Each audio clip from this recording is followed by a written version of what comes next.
It's time for Tycoons of Small Biz, spotlighting the true backbone of the American economy, the true tycoons of business in America, the owners, founders, and CEOs of small businesses. The show's hosts, Austin Peterson and Landon Nance, are registered representatives of Lincoln Financial Advisors Corporation, a broker-dealer, member SIPC, and registered investment advisor. The views expressed by your hosts, Austin and Landon, are not necessarily the views of Lincoln Financial Advisors. Backbone Planning Partners is a marketing name for registered representatives of Lincoln Financial Advisors. Now let's lean in as Austin and Landon connect with this week's Tycoons. Good afternoon, Tycoons, and welcome to today's episode of Tycoons of Small Biz. I'm your host here, as always, Austin Peterson, coming to you from a remote location. I can't tell you exactly where, but Lehi, Utah is as far as I'll go. I don't need anybody showing up and busting down the doors, if you know what I mean. But excited to have our guest on the show today, Kevin Black. Before we jump in and talk about Kevin and have Kevin kind of introduce himself, if this is the first time you're listening to our podcast, my co-host and partner, Landon Nance, and I host this podcast. We've been doing it for about a year and a half. We really enjoy doing it. And it's a business podcast. It's by small business, for small business. Landon and I both are small business owners. We have parents and grandparents who are also small business owners, and it kind of runs in our blood. And we truly believe that the backbone of the American economy is the small business owner. And so we put together this podcast to highlight those small business owners and give them a platform to kind of share their stories. So with that, we definitely have a tycoon of small biz on the podcast with us today. Kevin Black is the principal and founder of Black Market Leadership. Kevin, welcome to the show. Hey, thank you so much for having me, Austin. I'm very, very excited. Yeah, Kevin, we're excited to have you here. We have kind of a pre-qualification meeting with all of our guests. You know that, you were there. And we love your story. Landon and I are big supporters of the military. And so just your military background is enough reason for us to have you on the show. But regardless, in addition to that, I should say, with what you're doing with Black Market Leadership and the book coming out and so forth and so on, I think you're going to have a great story to share with us today. So before we jump to the business side of Black Market Leadership and what it is that you do there, why don't we start by having you tell us a little bit about you personally? So tell us where you grew up, tell us a little bit more about your background, the military side. Are you married? Do you have any kids? Whatever you'd like us to know about you personally.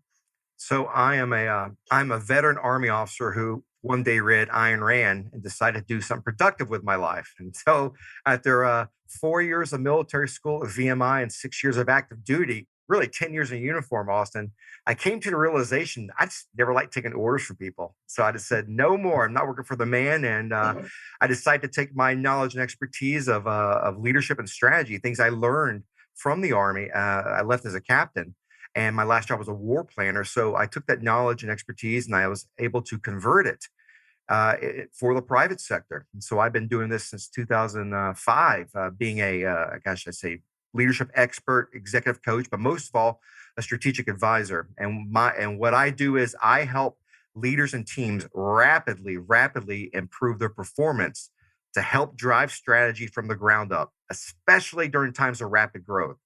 And I think, as you and Landon know, one of the things that I do is I use computer war gaming. So that's things that I took out of the Army, things I did for fun. I was able to combine them. And just if there's anything biographical about me, you'll probably hear this, but I'm originally from Georgia. So I still say y'all and dog, but most of all, I say because. My girlfriend of 11 years says because, and I assure her it's because. People have for causes, not causes. So put a B in front of it, and I'm good to go. I think what she's really wanting you to say is, I'm ready to put a ring on it, would be my guess, is what she really cares about. I think 11 years. I've seen some signals. Somewhere. Let me add one more thing. We have 4 dogs. We have 3 Australian cattle dogs and American dingoes. So I got to add that. That's our family. Yeah, of course. Yeah, and I won't get you into too much trouble. So I'll stop with the marriage talk, because I'm guessing she'll listen to this later. So I'll let it lie at that point. So the military gaming side for me, I think it's very interesting, right? I mean, the reality is today, I'm not a gamer. I've got a 21-year-old son who loves to play video games, and that's way very normal today for adult men, especially, to play video games. But regardless, I think all adult men, regardless of your age, kind of have this draw to the military and those types of games and the CIA and spies. And, we got all these movies that are out there. I tell my wife all the time, you just think that I own and operate a financial planning firm. I'm actually in the CIA and have been for years, right? And so when I'm traveling, I'm actually out there doing spy work, and you just think I'm out there helping people with their financial futures. So, it's something that I'm drawn to. And that's what I think is really cool about this is it's a cool way to get executives engaged in what they're trying to do for their companies. So tell us more about that. I totally agree. And a lot gaming is so I gotta separate, I have to separate this for the audience. Gaming is extraordinarily popular. I mean, gosh, Call of Duty, I think it takes over $100 million to put all this operation together. It's incredible. So what I do is I use an old off the shelf game. It's what we call real time strategy. Now I'm really going to emphasize this. Real time strategy is a big picture kind of computer game. It's almost like Risk on steroids, meaning you have to go out, you have to create a nation. You have to build an economy. You have to build a military. You have to do intelligence work. It is extraordinarily strategic, big picture. What most games are today, they're very tactical. We call them first person shooters. And you got the Xbox, and the guy's got there, he's got his shoulders, his back is concave, he's leaning into it. Those games are fun, but in terms of business, they're very dangerous because they put you naturally at the tactical level. They put you in the trenches. And for something that I do, working with executives, there's nothing worse than getting a senior executive in the trenches. They have to be able to learn to step out and let the other people do that work. So when I use a real-time strategy game, we bring executives in, and I think I told you our first big client was a small company called LifeLock. We brought the executives in, and my goal was to actually help educate them on how to strategize and how to lead under pressure. You might be a commander and we'll have 4 or 5 people on your team. I put you away from the game. You cannot see the game. You can hear it, but you can't see it.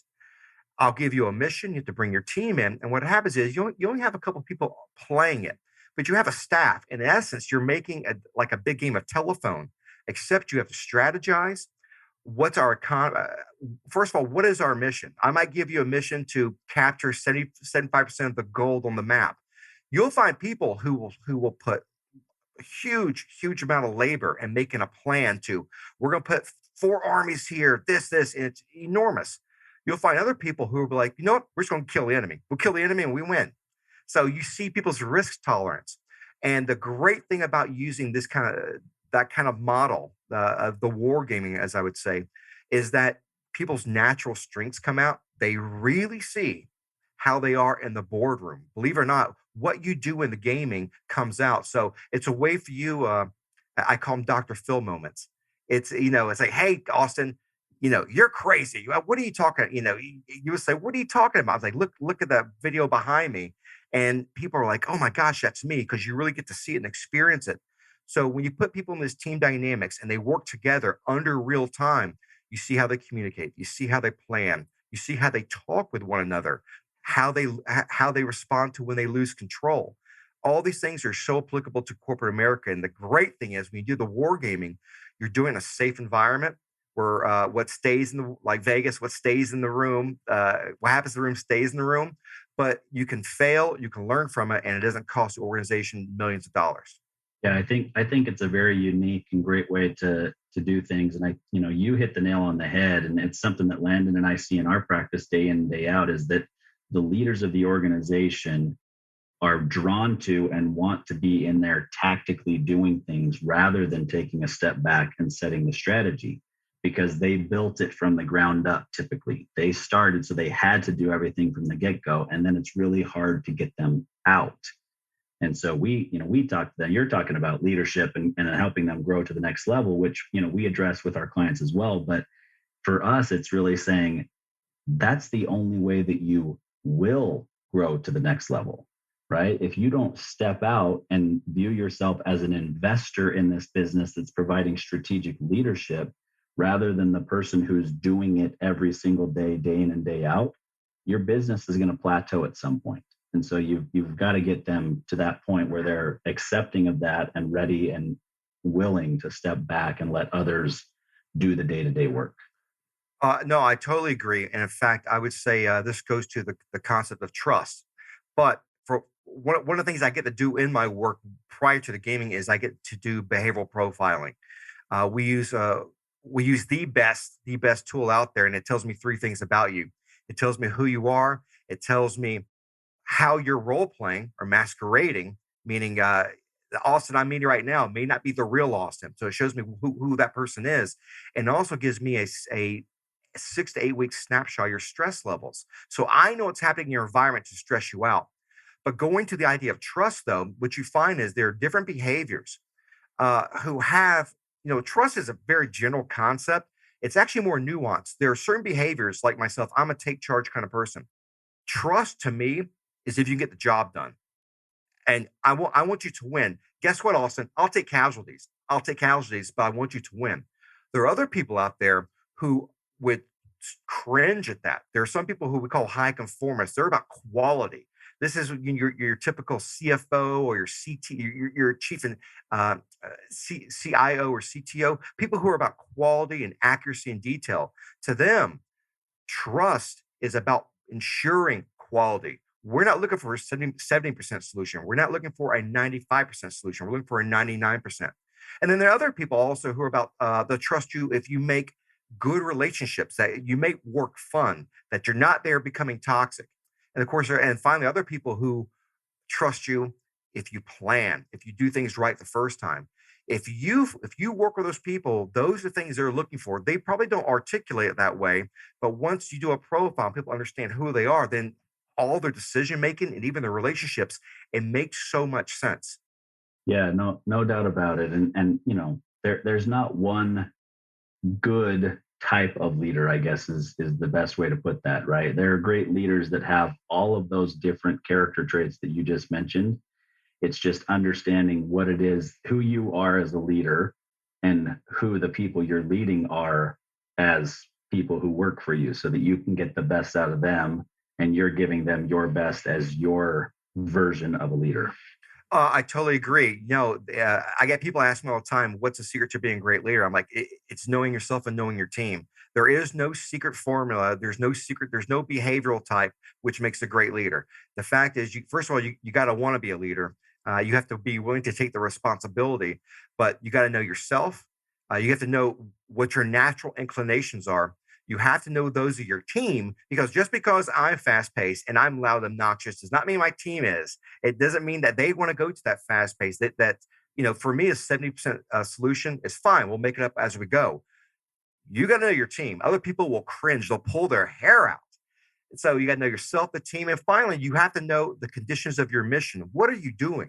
If you're in a startup company, market share, land grab, that's probably the priority. And if that's the priority, speed over accuracy is usually desired.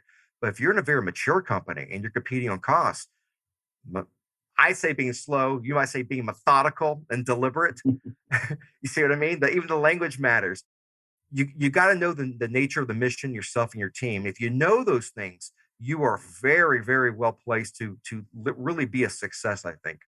Yeah, it's funny that you used the word deliberate and said that I may use that word. I actually used that very word with some clients yesterday, and it was a husband and wife. They're both doctors, but the husband owns his own practice with two partners, and they recently sold a portion of the practice. And the wife's concerned, saying, okay, we got this portion of money today, but if it doesn't grow to what it's supposed to, if we make some decisions today, what's that going to look like? And I said, we will be very deliberate. I might have even said deliberate and methodical with the way that we make these decisions, because we're going to kind of play this wait and see. We believe that the practice is going to grow to this, but we're not making decisions as though it is growing to that. We're going to make decisions year over year over year as we see more evidence that it's growing to that, rather than making decisions that potentially put you guys in a tough spot, later. Yeah, that's a very deliberate. One of the things I get to do in my work is I love doing is I get to connect leadership to strategy. And this is one thing that's really overlooked today. When you think of leadership in corporate America, I think some people think of HR or some kind of leadership training, but that's totally different from corporate headquarters making strategy. But the fact is, they're completely connected. And in strategy, I just find this fascinating. And this actually goes to what you're saying. There's really two fundamental mental models. There's what we call the deliberate and the emergent, and it's based on one question: can you anticipate the future? If you say, yes, I can anticipate the future, then you fall into what we call a deliberate strategy. That means we're going to make a strategy 5 years from now, 5 years out, we're going to hit objective A, B, C, D. It's everything's going to flow because we know what's going to happen. We've had this linear path, almost like we're going down the road.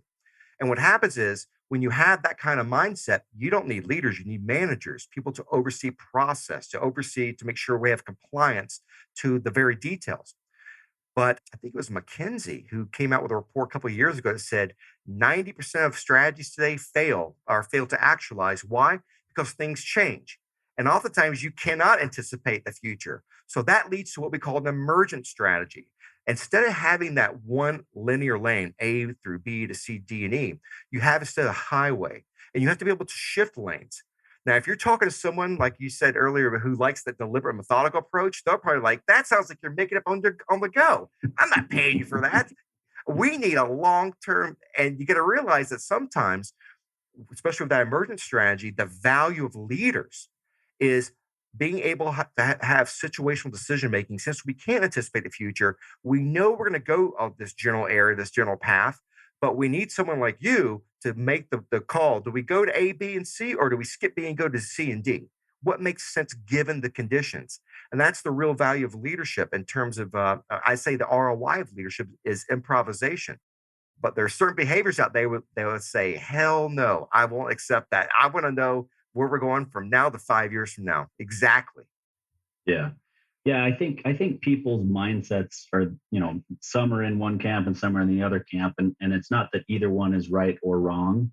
But I think that what if anything, over the last 2 years, what we've learned is that you don't know with certainty what the future holds, right? Because you asked me 3 years ago, I would have never told you that we were going to have a worldwide pandemic and what that was going to do to business around the country and the stock market and the economy and supply chain, all those sorts of things. I wouldn't have been able to tell you that.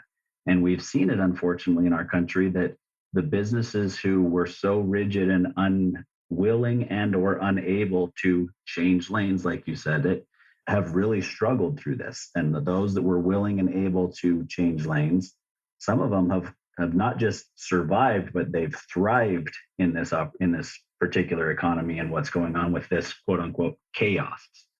I totally agree. The game is to those who can adapt. And, the challenge is you have to find people, I think, that are, I call intellectually honest. They have to know what they're really good at and what they're not good at. And if they're not good at something, it's like a division of labor. I'm not a chef, so I order my meals out because I don't have the time or I don't have the expertise. Uh, I am great. I am very good at execution. I am good at new ideas. I am not good at planning, and you wouldn't want me to plan for you. So why would I take that on my shoulders to do it? So as an executive, I think you got to really know again what your real strengths are and your team. Your team are a bunch of people who have talents, they're assets. Maybe you have someone on that team to help you do that. And again, when you find a bunch of people who are experts, it's hard to take them out of the expertise so they can be managers of other experts. But it takes people who are intellectually honest and who are willing to say, you know what, maybe I don't know it. Maybe it's just not worth my time. Here's my general guidance. This is what we should be doing. Who's the right person to do this? Let them do it, and then you can adapt. It's those easy steps. In my experience, if you do those easy steps, the game is yours. Yeah. Yeah, agree.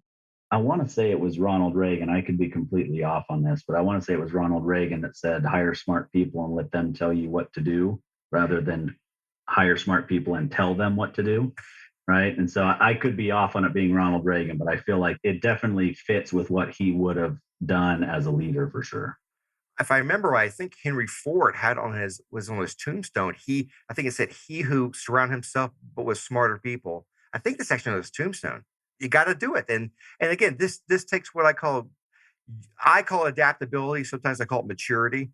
You really have to realize that you have people around you. It is in your rational self interest to use the people around you. They have talents. Let them actualize that. Let them get success at it. You don't have to keep all these things on your shoulders. You can let them do it. And by the way, if if everyone's a success, you'll be a success. But if the team fails because you didn't utilize your resources, guess where the blame goes? Yep. Yeah, exactly. I just started re-listening on Audible to Good to Great. They talk about that where there are certain leaders who, when everything goes good, they want to take all of the credit for it going well. And when everything goes bad, they want to shift the blame to the people who work for them or the market conditions or, whatever it is. And in that book, they call them level 5 leaders. The level 5 leaders, when it's good, they're giving all of the glory to their team and luck. And when it's bad, they're taking responsibility for all of it. And I tell you, it benefits them. It really does. I mean, it's almost counterintuitive, but there's a rational self interest and spreading, giving out that glory to your team. I think it's an old Greek saying. It's victory has 100 fathers, defeat is an orphan. No one wants to take it, but pass up the victory. Yeah, you do that. You get people engaged. They want to be with you. And I would tell you, I said earlier that the return on investment, and at least my perspective, is improvisation. If you want people to take risk, to go above and beyond just their normal duties, to adjust to the environment, to all these new opportunities and obstacles, you need them engaged. You need them to trust you. And how do you do that? When the glory comes, pass that stuff out. I mean, God, even Napoleon said, if he had a million medals, he'd give them all out. You always want to make sure that that your people are happy, that they want to be there, because if they're there and doing the things that need to be done without you directing them, you're going to be a success in the end. Yeah, no doubt about it. It actually reminds me of something that these same clients last night, the husband said, they've made this partial sale, and so he received some cash from that sale, and he wants to do something nice for some members of the team that have been with them for 20 years as they've built this medical practice, right? And it's a small token in the grand scheme of things, but it matters to him, right? They don't have any ownership in it. They didn't receive any cash from this, but he wants to give them a cash bonus for sticking with them for the past 20 years. And then what do we do over the next 5 to 7 years while we build out the rest of this strategy? So it's an important part of being a leader, I think, is being willing and able to recognize what others do for you and reward them for it. So I have a question for you. I have a question for you, Austin. And because when somebody popped into my head, there's an old saying, and I tell you, the past 5 years, I really learned what it means. It is, you can lead a horse to water, but you can't make him drink. I'd be very curious, in your experience, what does that mean to you? Or did you learn that the hard way? Because you can probably tell where I'm coming from. I've had a lot of people who I've wanted to support, and I've given them the tools and methodologies. Just do that, A to B, A to B. It'll totally work. And it's, I get the deer in the headlight stare. They nod, yeah, and nothing happens. Yeah, I think I've struggled with that over the years. I've been a little bit surprised by that in my career. It's shocked me because I'm not built the way that so many other people are built, right? And so I think back to, gosh, it would have been probably 15 years ago or so. I was doing exactly what I do today, financial planning, but at the time I was receiving so many requests for advice about their mortgages. Should I refinance? Should I buy a new property? Should I buy this land? Should I, all those sorts of things. And so at the time I set up a mortgage division of our financial planning company. And we had at the peak, we had, I think, 15 loan officers who were doing all of these loans. So it wasn't just our financial planning clients, but we started to go out and market to other people to try to drum up business. And it just shocked me that you've got these loan officers who are working on a commission only basis.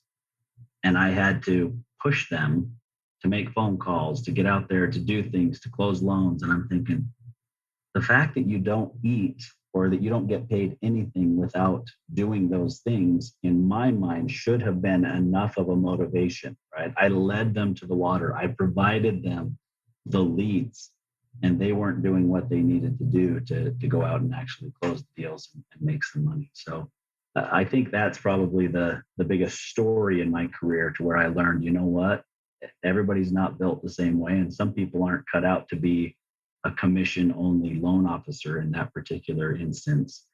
They still have value, but ultimately what I ended up doing is letting them all go and hired 3 assistants and had them handle the basic stuff, and then I closed the loans with the clients.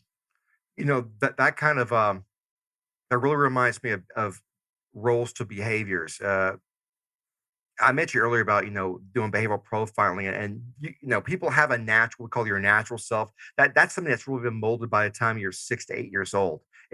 Really who you are now is it's who you've always been. It's just now a question of experience. I've always been loud like this, but you could probably tell in the army I had to tamp that down, and I learned how to. Doesn't mean I don't want to. And one thing that I have learned is, especially if you're going to be successful, even in terms of strategy, you got your strategic goals, fine, but who's doing it, who's leading it, and why? And if you don't clearly define what's needed and then match that to the right behavior, you could find people who have the appearance that they'd be perfect for the job. But it's almost like asking someone to take their dominant hand with a pen in it and then put it in their non-dominant hand to start writing. It's so awkward. It's so weird that even though in front of their face, you could be making money right here, they just don't do it because it's so uncomfortable. Now, I know behaviors are an element of that. I'm sure there's psychology in it too. I just mentioned that because behavior is the one thing we always see. Psychology is really, really hard, and it's a dangerous territory to get into. But it's just shocking that you really have to know who you're working with, because even though people come off one way, if you know who they really are, it'll make a difference in your expectations, I think. Yeah, there's definitely truth to that. I've seen it. It's something that I've gotten better at over the years, but certainly continue to work on and try to be better. I think my biggest weakness is I expect too much out of people sometimes, and I think that they're going to do it the way that I would do it, rather than there's another way that it can be done, and it'll still be just as efficient and effective. It's just I need to let them do it, their way, so to speak. Yeah, yeah, I hear you. I hear you. I Yeah. think we all go through that. Yeah. So I want to get into the book and chaos a little bit, but before we do that, let's take a quick break, and we'll have a call to action for our listeners, and then we'll come back and talk about chaos in your book coming out. Hey there, Tycoons. Austin Peterson here, co-host of Tycoons of Small Biz. If you think you have what it takes to be considered a tycoon and you're wondering how you could become a featured guest, please follow and then message us at Tycoons of Small Biz on LinkedIn. We'd love to have a conversation with you to see if it is a mutually good fit, and if so, we'll get you scheduled for an interview. If you're unsure about being a guest on our podcast, but are contemplating selling your business over the next few years and you'd like to know what your business is worth, please also follow us and then message us on LinkedIn for your no-obligation, informal valuation of your business. We look forward to hearing from you, and thanks for listening to the Tycoons of Small Biz podcast. And now, back to today's program. All right, welcome back, Tycoons. We're here on today's episode with Kevin Black with Black Market Leadership, and we've covered a lot of ground already, Kevin, but I want to talk about your book and specifically the topic of chaos. So I think anybody who owns a business and has built a business, specifically in the startup phase, but I don't know that it really ever goes away, it really is chaos a lot of times. You're really trying to, you almost feel like you're herding cats sometimes to make this business, grow and be what you want it to be. So tell us about the book. Tell us why you chose to write about chaos. And I think you've got a lot of stories to tell, or different things to let us know about what it's like, publishing a book and so forth. So take it away. So right now the working title is Strength Through Chaos. I have an agent and an editor, and I am at the point now. I have 15 chapters, 62,000 words. If you'd asked me last week, I'd be like, Austin, 95% there, my friend, 95. And then 2 days later, I'm like 90% there, Austin, 90%. I had to add a whole new chapter because I realized a huge hole in my thesis. So I gotta tell you, just first of all, writing a book, it is first of all, for me, I have a hard time sitting down and concentrating. Writing a book takes precision. I'm a shotgun kind of guy. I like to blast ideas and throw them on the wall. It takes a lot of precision. So it's been a lot. It's been the hardest thing I've ever done, without a doubt. But it's also been the most rewarding because I'm to the point now where I sleep at night. I dream about my book. When I wake up, the first thing I think of is the book. When I go to the office and I listen to podcasts, all these ideas like, oh. So as of right now, I am near the final phase of editing. And what I have to do then is send the manuscript to my editor. And the rule is you got to make sure the manuscript is this is what you think is A plus. Send it to your editor. And so then my editor / agent is going to do her job with her team. And then simultaneously, I have to write a book proposal. That's a 30 to 40 page business plan for your book, how these publishers will make money from it. And by the way, some of these major publishers for your audience here, if you're ever interested in getting published, the minimum, you need a minimum of 10,000 followers on LinkedIn. They won't even look at you without 10,000. And then you need some other social media. Again, they want to know that your face is out there, that people know who you are. It's been a lot of fun. It's been hectic, but I got to get this thing out. But I'm very, very happy at it. So why chaos? My behavioral bias. You could probably tell just the way I am. I like chaos, or at least I've lived in it. I'm very comfortable in chaos. The one thing that really drove me to writing this is whether I was a junior officer in the Army, being a rifle platoon leader, having 40 soldiers underneath me, to being a consultant. I've worked with big companies, Medtronic, McKesson. If there's one thing that really stuck out to me, really the catalyst was that leaders today, most leaders I have met, are not prepared for chaos at all. In fact, you're trained in a sense, just we're going to think this way, we're going to communicate. Here's the template, do it. But you ever go to a training session, Austin, that says, "Hey, your plan's going to go to hell in the handbasket in the first 5 minutes you start. What are you going to do?" So that's my goal is to provide a guidebook, not a philosophical book, but a guidebook about how to, one, think about chaos, to realize that chaos is natural. It is absolutely normal. And we all really straddle the line of chaos every day, especially if we're growing in our companies. So one is understand chaos. Two, understand why people act the way they do around chaos. For me, for my behavior type, when chaos comes, I seek dictatorial control. Get out of my way. I will do it myself. I don't care what you think. I'll do it. Some people will shut down. They won't talk, especially when you need their voice. Some people will go back to the drawing table. We're going to replan everything. So what I'm doing is I'm hitting these general trends of how people act under chaos. So that's a second element, second part, why people act the way they do. But the third part really is the guidebook, is what are the major things that you can do to not only minimize chaos, but even capitalize on it. So I really give about, as of now, 30,000 words, a checklist, guides of how to think, how to think critically, think in the essentials, how to break down, analyze your mission, how to communicate vertically and horizontally, how to communicate that directly attaches to your strategy. But even when you communicate, how do you plan? How can you plan for contingencies? And I take a real formal planning process I learned in the Army. And then finally, how do you focus? When chaos comes, there are a lot of distractions, things that are just begging you, or just enticing you. Come, Peter, come, Austin, come this way. Don't worry about what you're doing. Come this way. How do you stay focused, but how do you keep the team focused?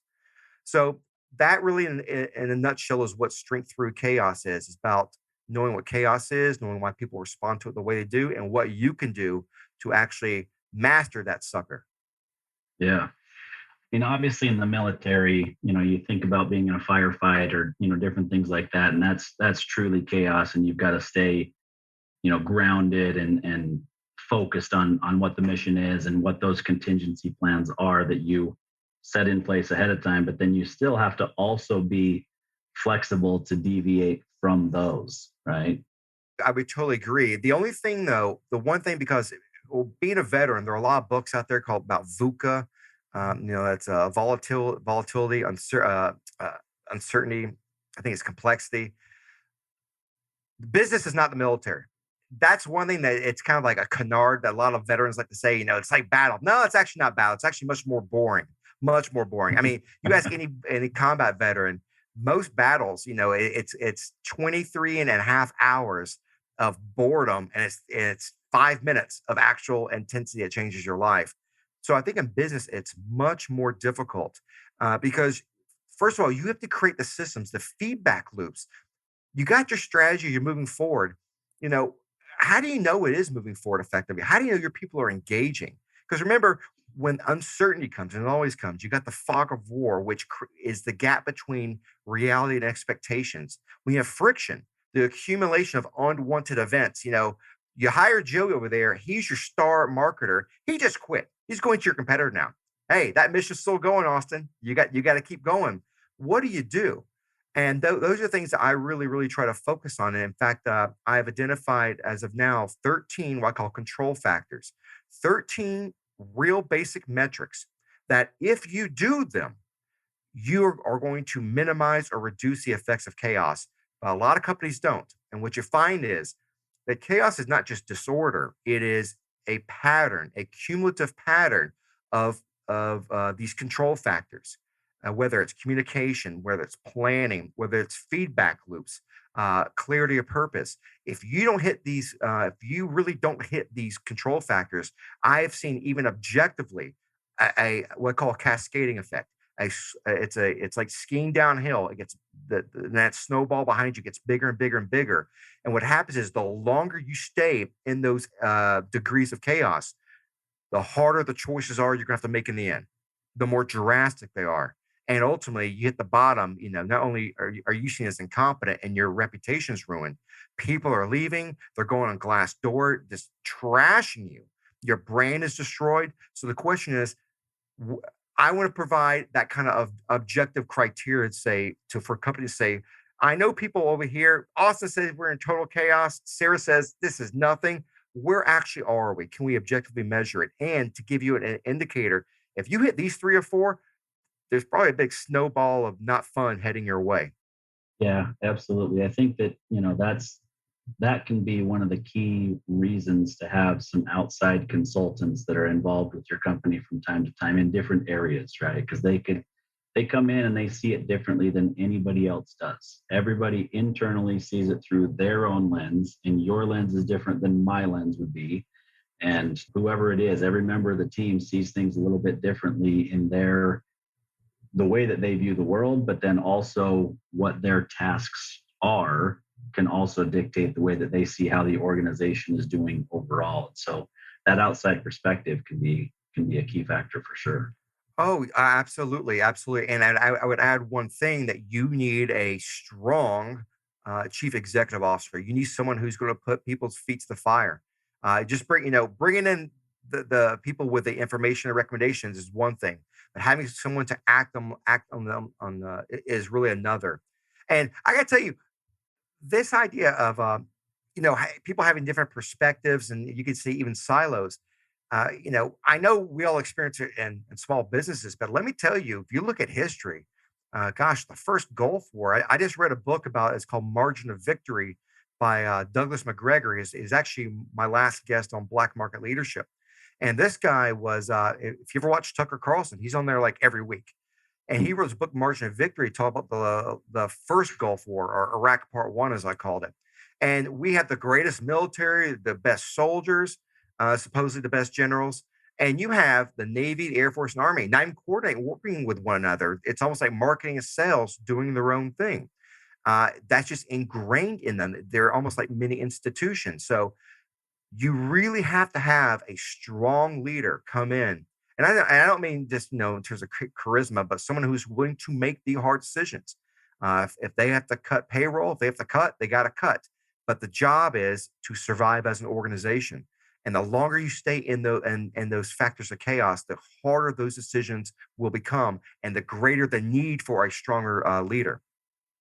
Yeah, no doubt about it. I think that's really the difference between, we talked about this earlier, right? There's all these different styles of leadership. And so there's plenty of leaders in every category of personality and all those sorts of things. Anybody can do it.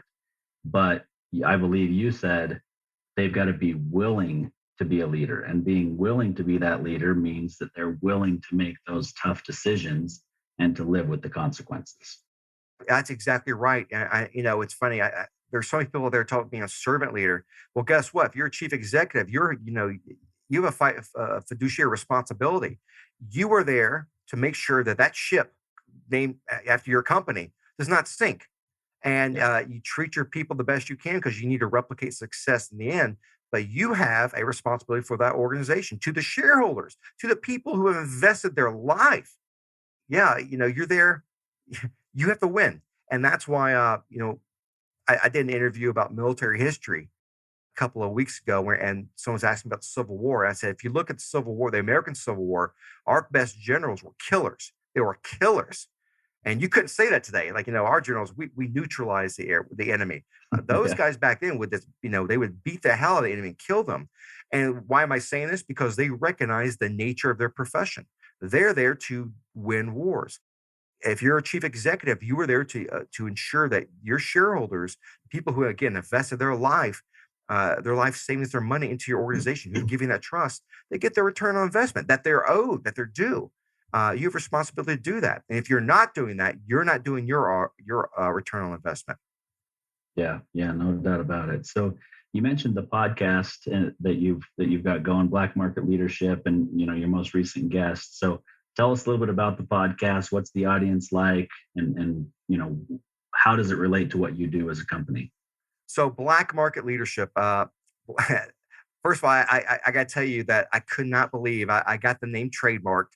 Even my attorney couldn't. She's like, "You got this trademark." She couldn't believe it. Leadership is such a ubiquitous. It's so broad. But I got it, Black Market Leadership, and the reason I even came up with a name. Well, obviously my name Kevin Black's. I needed something like. I was like, Black Book didn't sound very good. Didn't sound very appetizing. So Black Market Leadership. But I wanted this name because truly I like disruptors. I've always been about disruption. And guess what? Disruption causes chaos. So that kind of goes back to me. It's my bias. But I've always been interested in people who stood up and on their own or with help or whatever, but who stood against the grain. So I created the podcast a year and a half ago, and I have had I can't tell you, it's been so exciting. I have had Douglas McGregor, again, he's always on Tucker. I had Carol Roth. She published a book. She's a New York Times bestselling author, it's The War on Small Business. It is a great book. It's not about how the government misused our money during COVID. It's about the government, the larger federal government is destroying purposely small businesses. She, by the way, she is a regular on Fox Business. I've had Michael Scheuer. This is a guy who was the CIA's Anonymous. He wrote a book in 2004, which I read, which is about the war on terror. In fact, his writing was so good that even Osama bin Laden recommended to the world that we read his book about the war on terror, of how we're not fighting it correctly. So I've been very fortunate. People like the idea of disruption. I wanted to go against the grain. I'm tired of. After 25 years in this industry, haven't been. It's too much fluff. I was like, is there any grown-up stuff for leadership? Is there anything that executives or people who are founders who want to do something exciting? Is there anything that they like to listen to? And so I've actually found a really cool audience. And my next guest, which I can't say yet, but pretty big. So it's exciting. Oh, that's awesome. Yeah, we'll look forward to checking it out and following that, as well as the rest of your career and getting ready to get the book published. So I'm looking forward to reading it myself and seeing what I can glean from that, because we've been at this for 20. I've been at it for 20 years. Landon's been at it for about 12 or 13, and so our business is pretty established, but there's definitely still chaos. We have conversations about, we're a pretty small team. What would happen if we if we lost our practice manager, for example, who, by the way, is a West Point grad, right? So, I mean, how lucky are we to have a West Point grad who manages our practice day to day and keeps landing in ideas that are, all over the place, very well organized and on track. So we're lucky to have, both of our staff members, but just the fact that you've got the military tie-in and she's a West Point grad, I mean, she probably should be president of our country right now, not the practice manager of Backbone Planning Partners. So it's exciting. So tell us a little bit about, the business itself. I mean, what does your ideal customer look like? Who is it that you're trying to help at this point? I mean, you've mentioned LifeLock, which, was smaller when you worked with them, but now they're a very large company. You've mentioned Medtronic and McKesson. Those are large organizations, but what does your ideal customer look like? Who is it that Kevin's looking to work with on a day-to-day basis?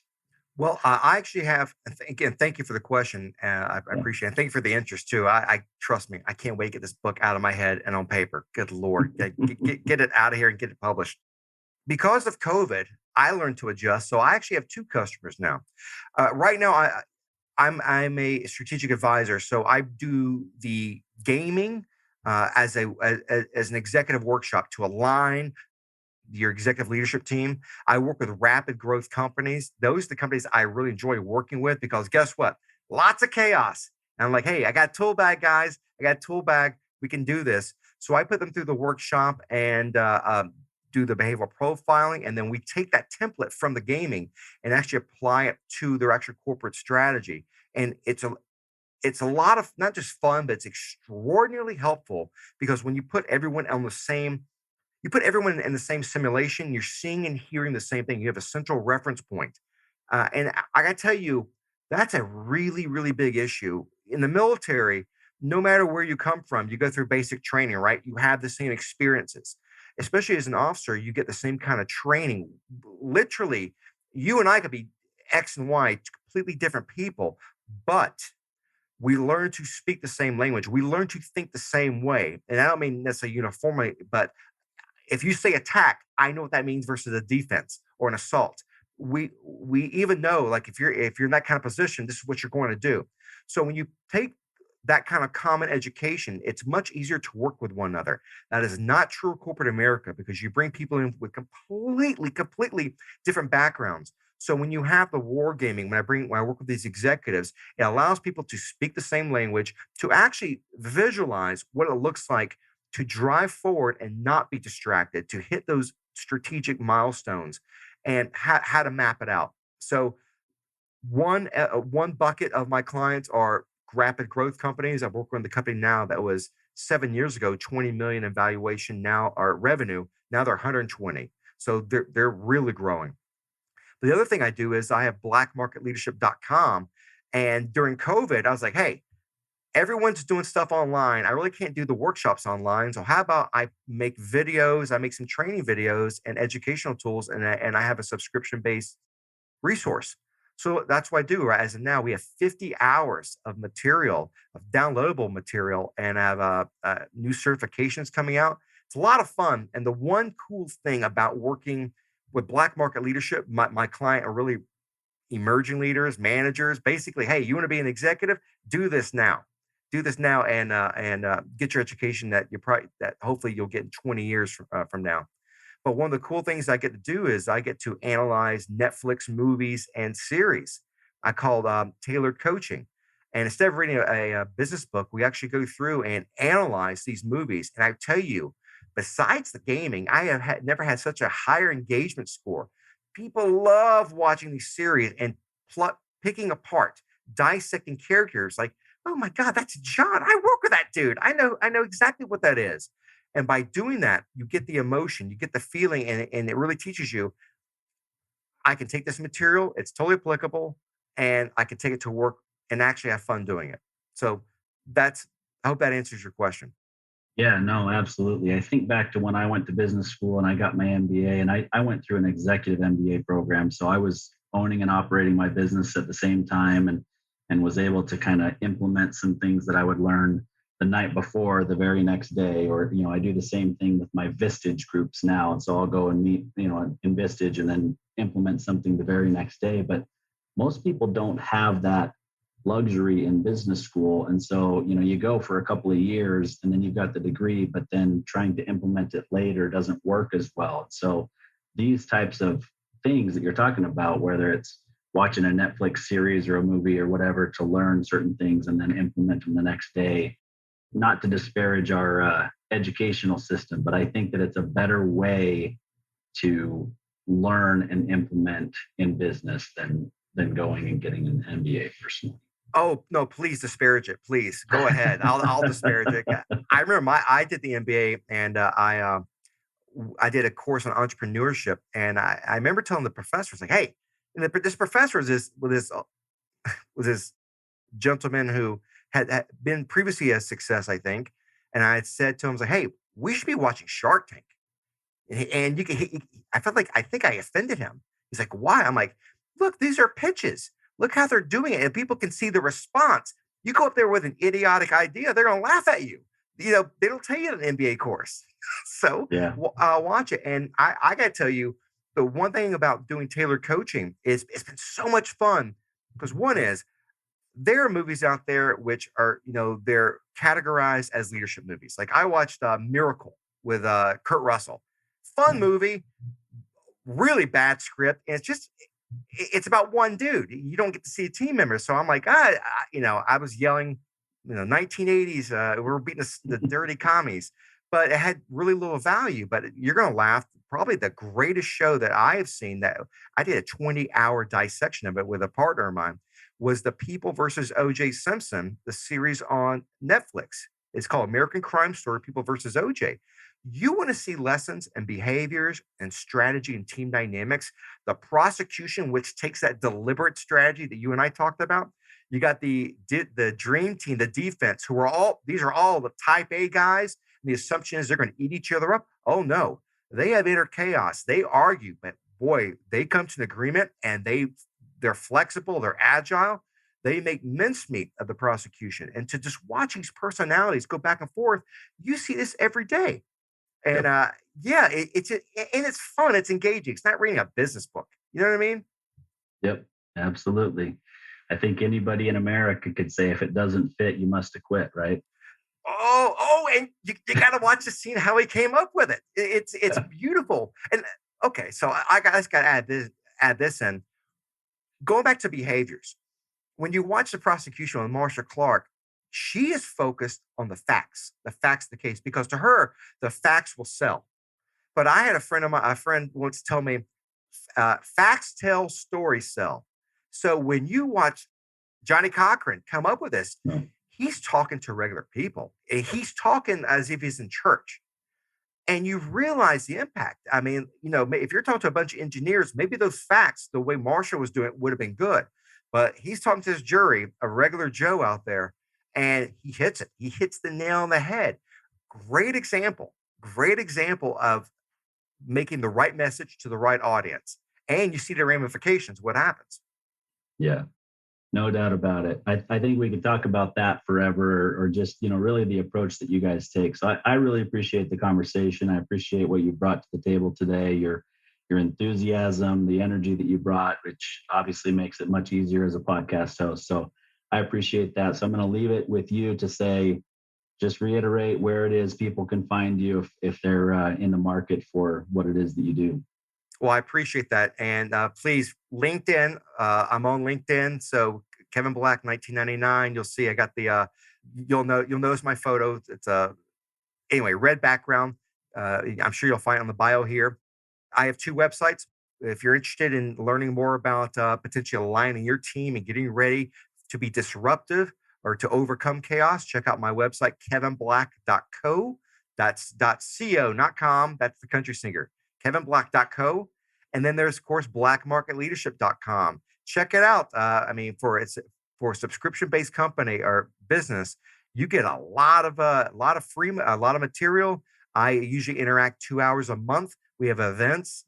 It's a lot of fun. And frankly, I'll say this: if you're below the age of 42, you should be doing Black Market Leadership, because we can help you accelerate your learning a lot faster than what a lot of companies are doing. Probably a lot faster than some business schools. As a business school grad myself, I can tell you that it's a fact. Yeah. Well, I will second that. And I think it doesn't take a genius to look at me and realize that I'm over age 42. So maybe I can still squeak in at that blackmarketleadership.com subscription. Kevin, we really appreciated having you on the show today. We've appreciated the conversation, as I mentioned, and look forward to following your career as time goes forward. Hey, Austin, thank you so much. This is such a great show. I really appreciate the invite and having me on. Great conversation. So again, thank you to everyone listening, and I hope everyone we'll have a great 2022. And I don't mean 2020 TOO, 2022. Yeah. Amen, brother. Thanks for being here. Thank you.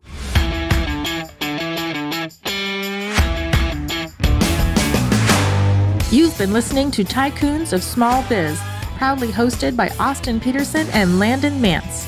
Austin and Landon are comprehensive financial planning professionals specializing in financial, estate, and succession planning for small business owners. Austin and Landon have offices in Scottsdale, Arizona, and Las Vegas, Nevada, and represent clients in 14 states throughout the country. Join Austin, Landon, and the featured Tycoons live every Tuesday at 1 p.m. right here on Business RadioX and your favorite podcast.